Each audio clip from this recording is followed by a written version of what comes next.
Okay guys, welcome back to another episode, and today I'm going to be talking about social anxiety, and I'm going to do my best to explain the subject as well as I can, because this is a disorder that is currently on the rise all over the world.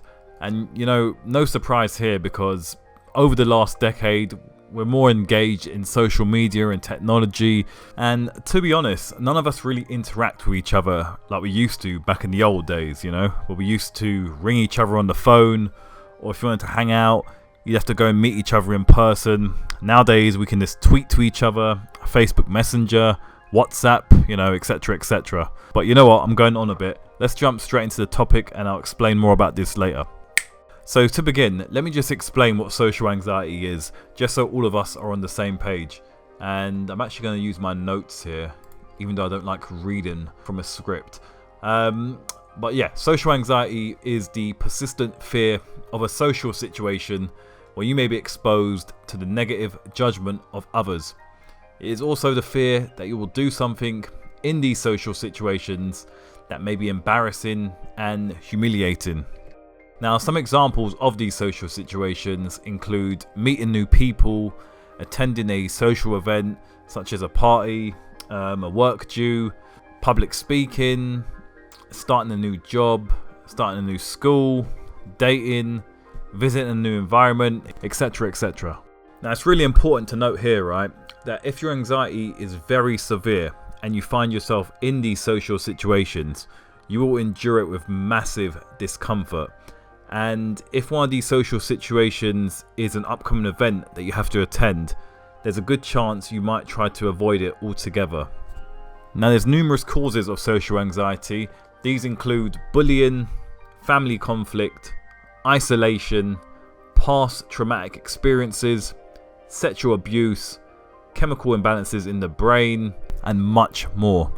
Now, the thing is, all of us have had bad experiences in the past, but unfortunately some of us never really get over those traumatic events, and this naturally causes issues for us later on in life. Now, there's many different components to this disorder, but since I want to try and keep this video as short as possible, I'm going to focus on one component which I believe is at the core of this mental health problem, and that is your assumptions and internal beliefs. Now again, we all have assumptions and beliefs about the world around us, about people, about ourselves, but those who suffer from social anxiety tend to have the following beliefs. And if you're watching this and you do suffer from social anxiety, see if any of these resonate with you. Number 1, I assume that people have X-ray vision and can always see how I'm feeling on the inside. Number 2, if others see that I'm anxious, they will find this unacceptable and reject me. Number 3, I assume that if I make a fool of myself in front of others, they will look down at me and negatively judge me. Number 4, I assume that I need to impress others in order for them to like me. Number 5, I automatically assume that when I'm in public, I will be negatively judged. And number 6, I will withdraw from any social situation due to the fear and assumption that I'll be scrutinized, humiliated, or that I'll do something to mess that entire situation up and cause myself embarrassment. Now, let's be honest, right? There are times where all of us feel like this to a certain degree, but with social anxiety sufferers, they tend to have these assumptions and beliefs on a regular basis in every single social interaction or social event. Now, the issue with this is that our assumptions and internal beliefs directly influence how we perceive the world around us, how we interact with other people, and even how we perceive and interact with ourselves. Now, if you're a social anxiety sufferer and you have these assumptions, when you come into contact with one of the social situations that I mentioned earlier, meeting a new person, public speaking, going on a date, starting a new school, or attending a social gathering, it's going to trigger anxiety. Even the thought of attending one of these social situations may trigger anxiety. Once the anxiety is triggered, a range of symptoms is going to take place in your mind and your body. For example, your mind will start racing with thoughts, usually negative ones. Your body will become stifled and stiff, and you'll find it difficult to maneuver.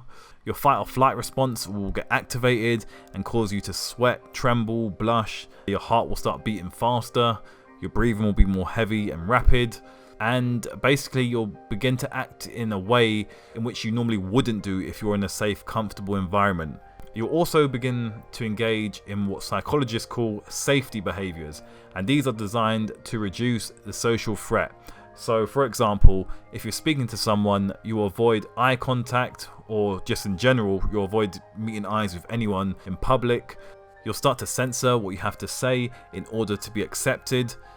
And you'll also try and find a way to escape the feared social situation.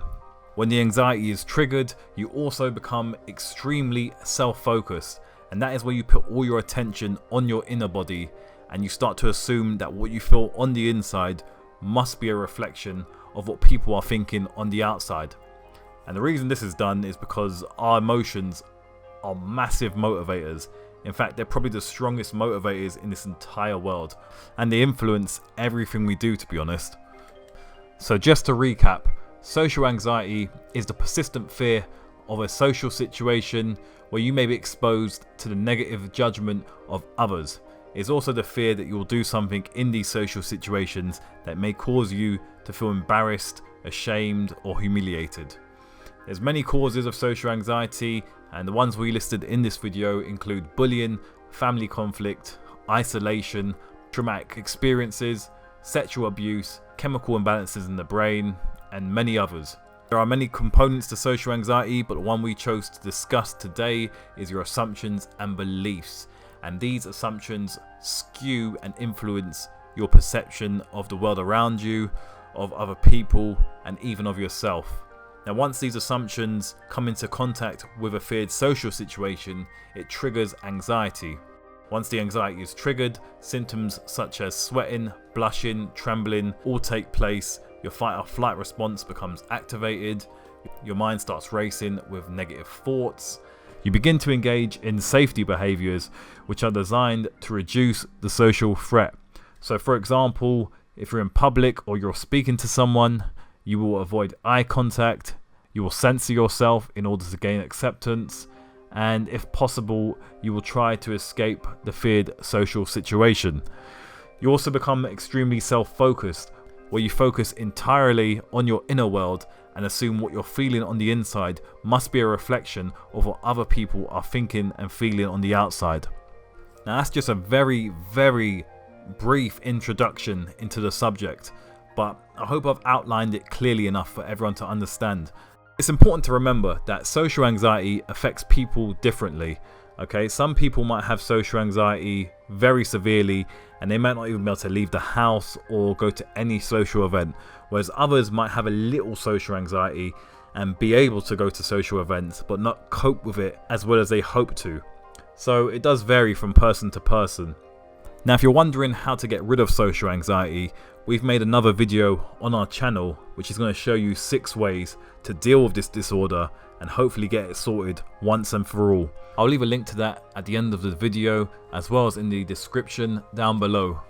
I'm also going to leave you a checklist which is going to show you how to deal with your anxiety in real time. The purpose of this checklist is that if you're out at a social event and your anxiety gets triggered, you can go to the checklist and see exactly what you need to do to lower those emotions and hopefully regain control.